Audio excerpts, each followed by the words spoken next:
السلام علیکم ورحمۃ اللہ وبرکاتہ۔ معزز ناظرین کرام، آج کی ویڈیو میں نماز عید الفطر کا صحیح اور آسان طریقہ پیش خدمت ہے۔ نماز عید کا طریقہ یہ ہے کہ سب سے پہلے 2 رکعت واجب عید الفطر یا عید الاضحیٰ کی نیت کر کے کانوں کی لو تک ہاتھوں کو اٹھائیں اور اللہ اکبر کہہ کر ہاتھوں کو باندھ لیں، پھر ثنا پڑھیں، پھر کانوں تک ہاتھ اٹھائیں اور اللہ اکبر کہتے ہوئے ہاتھوں کو چھوڑ دیں، پھر ہاتھوں کو اٹھائیں اور اللہ اکبر کہہ کر ہاتھوں کو چھوڑ دیں، پھر ہاتھ اٹھائیں اور اللہ اکبر کہہ کر ہاتھ باندھ لیں۔ یعنی پہلی تکبیر میں ہاتھ باندھیں، اس کے بعد 2 تکبیروں میں ہاتھوں کو لٹکائیں، پھر چوتھی تکبیر میں ہاتھ باندھ لیں۔ اس کو یوں یاد رکھا جائے کہ جہاں تکبیر کے بعد کچھ پڑھنا ہوتا ہے وہاں ہاتھوں کو باندھ لیے جائیں اور جہاں کچھ نہیں پڑھنا وہاں ہاتھوں کو چھوڑ دیے جائیں۔ پھر امام صاحب تعوذ یعنی اعوذ اور بسم اللہ آہستہ پڑھ کر جہر یعنی بلند آواز کے ساتھ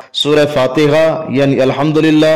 اور کوئی سورت پڑھے گا، پھر رکوع اور سجدہ کریں، اور پھر دوسری رکعت میں امام صاحب پہلے قرات یعنی سورہ فاتحہ اور کوئی سورت پڑھے گا، پھر 3 بار کانوں کی لو تک ہاتھوں کو لے جا کر اللہ اکبر کہیں اور ہاتھ نہ باندھیں، اور چوتھی بار بغیر ہاتھ اٹھائے اللہ اکبر کہتے ہوئے رکوع میں چلے جائیں۔ اس سے معلوم ہو گیا کہ عیدین میں زائد تکبیریں 6 ہوئیں، 3 پہلی رکعت میں قرات سے پہلے اور تکبیر تحریمہ کے بعد، اور 3 دوسری رکعت میں قرات کے بعد اور تکبیر رکوع سے پہلے، اور ان 6 زائد تکبیروں میں ہاتھ اٹھائے جائیں گے، اور ہر 2 تکبیروں کے درمیان 3 تسبیح کی مقدار سکتہ کریں۔ اور عیدین کی نماز میں مستحب یہ ہے کہ پہلی رکعت میں سورہ جمعہ